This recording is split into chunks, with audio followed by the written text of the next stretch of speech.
Bragging because you've achieved a lot does not impress women. In fact, it actually turns them off, because the woman you want to be with will be shockingly unimpressed with watches, branded items, outward success. How expensive the cigar was. She doesn't care. You don't care either. You really don't care how expensive this cigar was. There's not a single person in your life that you actually like, man or woman, because they have an expensive watch, an expensive car, or because the cigar cost a certain amount of money. Nobody. Yet, we as men who've worked really hard to achieve a certain level of success in our business, in our career, we tend to brag. Very difficult for ourselves to stop ourselves from it. Oh, I'm raising this much money. We're doing this in the company. And it's completely understandable. I really get it. Because eventually, what else is there to talk about? I get it. But the type of woman you want, who's not a gold digger, will not be impressed. And the more you're trying to impress her by listing these things, the less impressed she'll be. And the more try hard you actually come across. So what you can do instead is you talk about what you're doing from a place of curiosity and excitement. Bold, childish excitement. That works extremely well. So you talk about the fact that you're hiring new people, you're growing the business, you're opening up a new office, or you're applying for a new position in the company, you're changing jobs, but you talk about it with enthusiasm and excitement as opposed to bragging. That works really well. If she sees that you're genuinely excited about the activity that you're doing on a day-to-day basis, the emotions of excitement and certainty will transfer over, much more so than the content of the words themselves. Next, insecurity. Another insecurity that turns women off, because the title of this video is 3 Signs of Male Insecurity that turn women off, is constantly seeking validation. And seeking validation comes in a lot of different ways. Yeah, bragging could be a derivative thereof.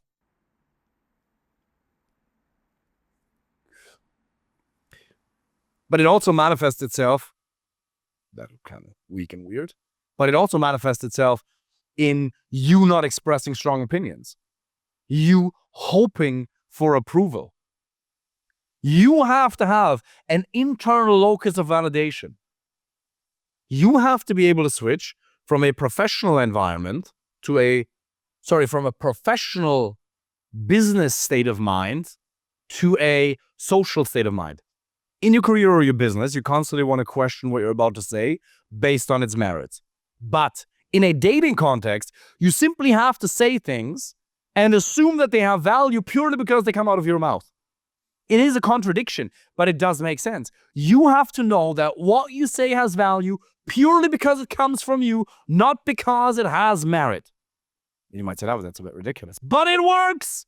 It really works! It is much better to say something ridiculous and silly and funny in a very certain way in a social environment than to constantly question yourself and to be insecure.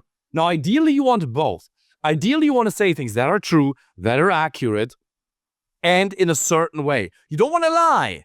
You don't need to lie. But if you tell a joke, then obviously a joke is not a joke because, a joke is not a lie because you let them know that you said something that wasn't true for comedic purposes. You say it a minute later. It's a joke, for fuck's sake. But saying something with certainty is extremely important. And you tell stories about your career, about the things you're planning on doing, adventures you've had, romantic stories. And you validate your own spoken word. Nobody on the outside needs to approve of it. Important point. Give me a second.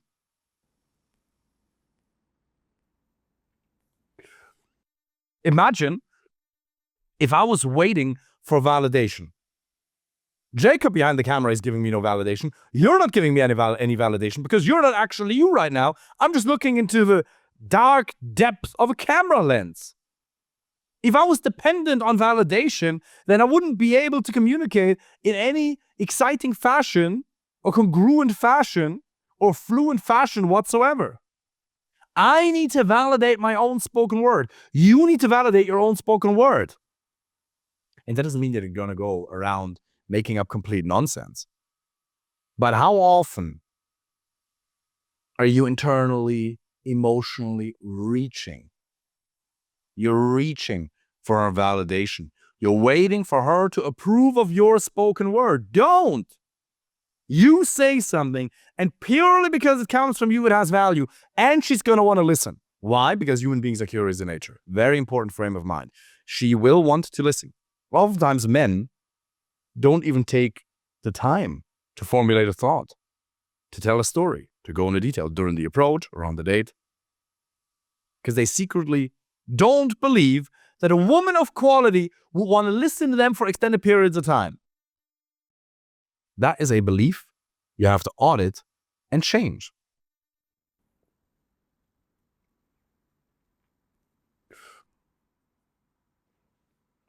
You validate what you say. You need zero outside validation, because the more you depend on it, the weaker you come across. She needs to feel certainty. One of the greatest gifts you could ever give your woman in a relationship or in the early dating process is certainty. Your ability to create certainty from within. Challenges are always going to arise, and she will map your current behavior towards future behavior. And if she gives you a congruence test, if she can throw you off your game and make you insecure purely by using words, why on earth should she have any faith in your ability as a man to muster and handle proper challenges that life will throw at you 10, 20 years down the line when you actually have a family? You need the ability to generate certainty from within as a man. Next, insecurity.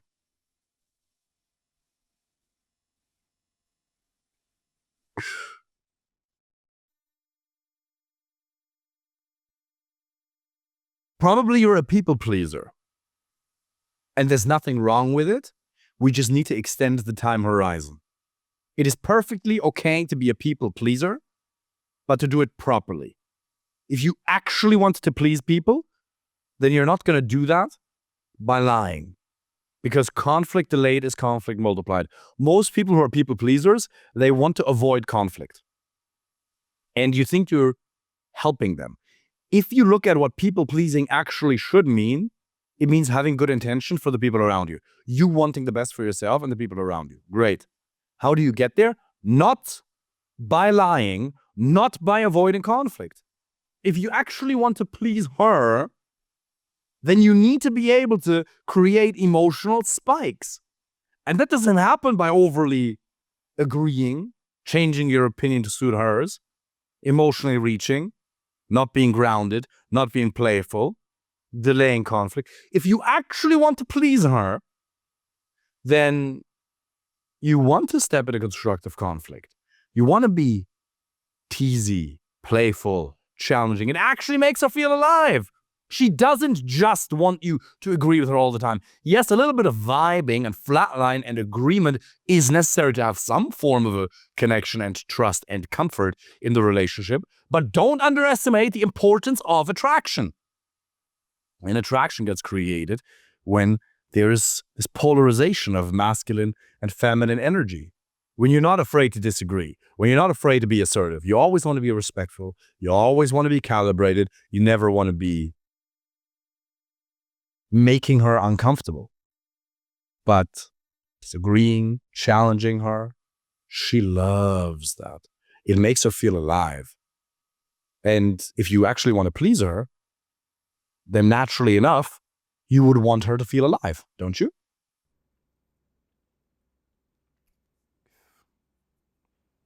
If you want to please her, then be a man she can trust.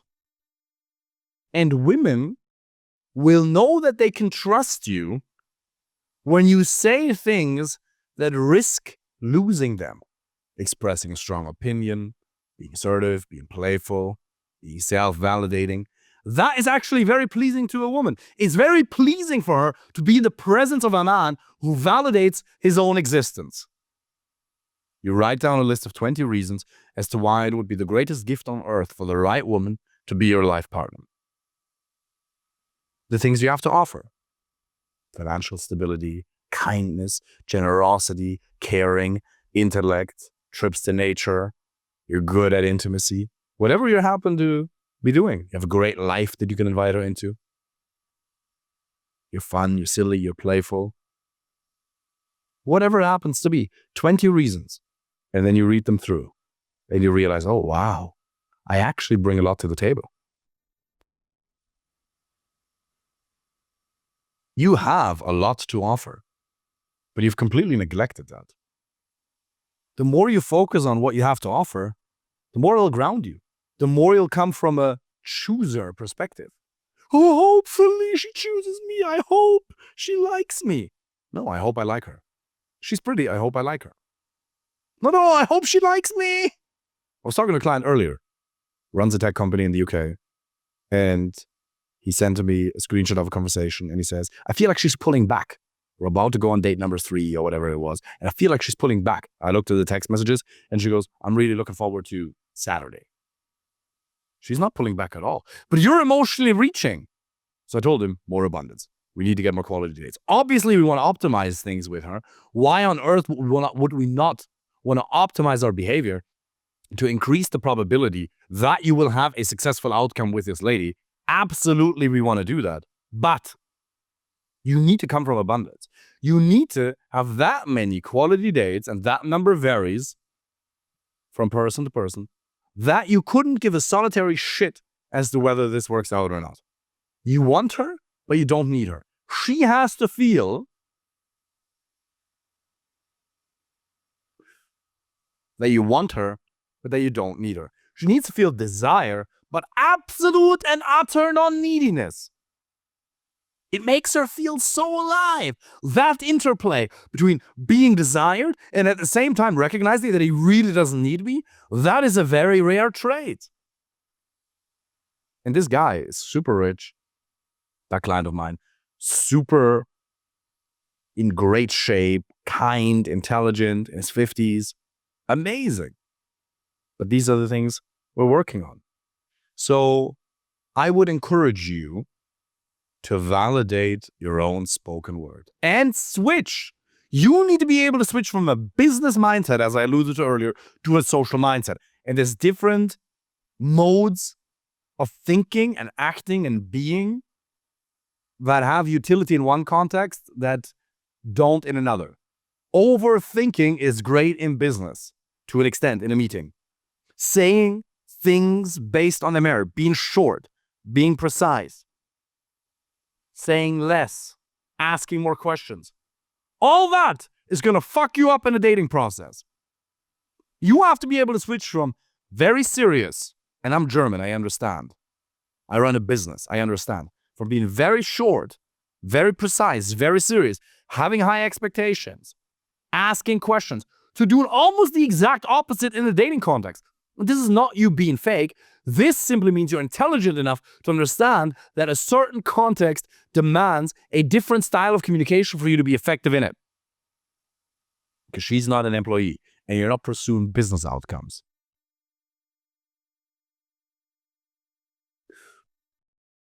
And the good thing is, your brain is very well capable of switching contexts and adapting.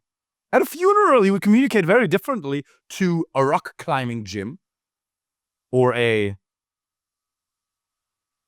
fitness class or a boxing class or a meditation session. You're still you, but you give her access to different sides within you.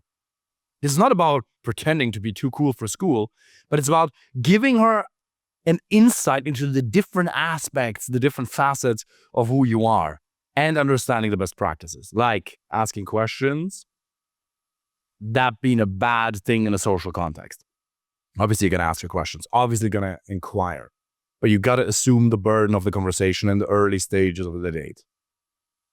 And if you want me to help you with that personally, look, if you're a business owner or a man with a successful career, and you want me to help you personally find the right girlfriend or wife, click the link underneath this video and let us help you, or in the bio or wherever you happen to be watching this. I've now been able to do this with men from 36, 37 countries. We also have free videos. We have thousands of free short form videos on Instagram, 300 free YouTube videos. We have a podcast. Use the free resources. They're definitely going to help you. And if you want us to help you personally, apply. Looking forward to speaking with you soon. Take care.